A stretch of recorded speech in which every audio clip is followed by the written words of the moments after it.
झारखंड विधानसभा का मानसून सत्र जयराम महतो डुमरी से विधायक पारसनाथ की सबसे ऊंची पहाड़ी पर शिबू सोरेन की प्रतिमा लगाने की मांग इन्होंने किया है।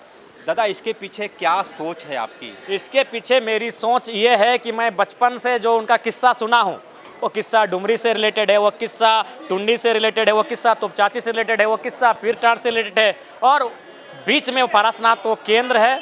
आंदोलनकारी पारसनाथ में मैंने आसन लेते थे, आश्रय लेते थे, वो वहाँ आराम करते थे जंगलों में, पर्वतों में, पहाड़ों में। तो गुरुजी का एक क्षेत्र रहा है पारसनाथ, तो इसलिए मैंने मांग किया है। बोलेंगे कि जयराम महतो राजनीति शुरू कर दिया इस मुद्दे पर? राजनीति क्या करेंगे, सम्मान की बात है तो सरकार आपकी है, वहाँ अवैध बिल्डिंग बन रहे हैं और आप गुरुजी की प्रतिमा नहीं लगा पाएंगे तो बहुत बड़ा दुर्भाग्य का बात होगा इस राज्य के लिए। यदि आपकी मांग पर सरकार आगे हो जाएगी तो फिर तो बैकफुट पर सरकार को आप ले जाएंगे। नहीं, बैकफुट पर क्यों जाना, फ्रंट पे आइए।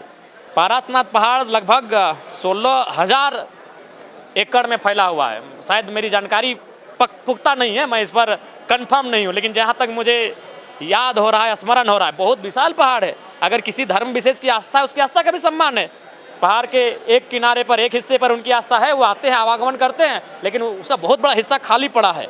बहुत बड़ा विशाल क्षेत्र है जहाँ हम गुरुजी को और उनके सहयोगियों को सम्मान दे सकते हैं। जयराम जी, आप सुरजा हंजा के परिवार के यहाँ गए थे, मैंने बिल्कुल, देखा मैं विधानसभा में भी उनके आज चूँकि गुरुजी पर सारा केंद्र था, फोकस था। मैं अभी 3 दिन का सत्र है, सूर्या हांसदा, सीबीआई जांच की मांग, उनके साथ जो अन्याय हुआ है, ये मैं जो समय मुझे 10 सेकंड ही मिलेगा उसमें रखूंगा। क्या अन्याय आपको लग रहा है?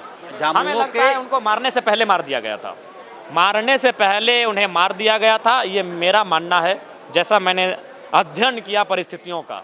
झारखंड मुक्ति मोर्चा के एक नेता का कहना है कि 24 केस चल रहा था। अरे 24 चले चाहे 24,000 चले, केस गुरुजी पे था तो गुरुजी का महान नहीं गिनेंगे। देखिए, मुझे सच बात बोलने से संकोच नहीं लगता है। केस गुरुजी पे भी था, समय बना था, एक माहौल ऐसा बना था, गुरुजी के इनकाउंटर तक का आदेश था।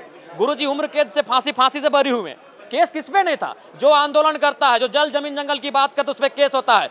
इसका मतलब स्पष्ट है, जो व्यक्ति बयान दिए हैं उनका जेएमएम से कोई सरोकार नहीं है, वह हमें लगता है मुख्यमंत्री के कृपा के पात्र होंगे। केस की बात करते, केस गुरुजी पे था, केस विनोद बिहारी पे था। ये गुरुजी का नारा था कि जेल का ताला टूटेगा, विनोद बिहारी छूटेगा। अरे जिन्होंने राज को गढ़ा है उनके नाम पे केस था। केस से आप किसी को अपराधी नहीं मान सकते हैं। केस होना है, केस श्रृंगार है। जैसे करिश्मा जी का एक स्त्री है, स्त्री का एक श्रृंगार होता है, वैसे आंदोलनकारियों का केस श्रृंगार होता है। नहीं, पॉलिटिकल नहीं। उस समय किसको लगा था कि गुरुजी सांसद विधायक बनेंगे?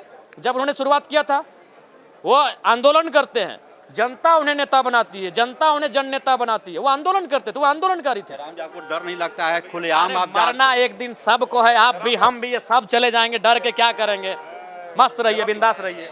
जयराम महतो खुलेआम बोलने वाले नेता, डुमरी से विधायक सुरजा हांसदा के मुद्दे पर सरकार को बैकफुट पर लाने की कोशिश कर रहे हैं। सवाल पूछा गया कि क्या पुलिस से आपको डर लगता है? उन्होंने साफ शब्दों में कहा कि मरना सबको एक दिन है, यदि मरना लिखा होगा तो मर जाएंगे। सहयोगी कौशल नारायण के साथ विधानसभा से HNN 24/7 के लिए अजय लाल।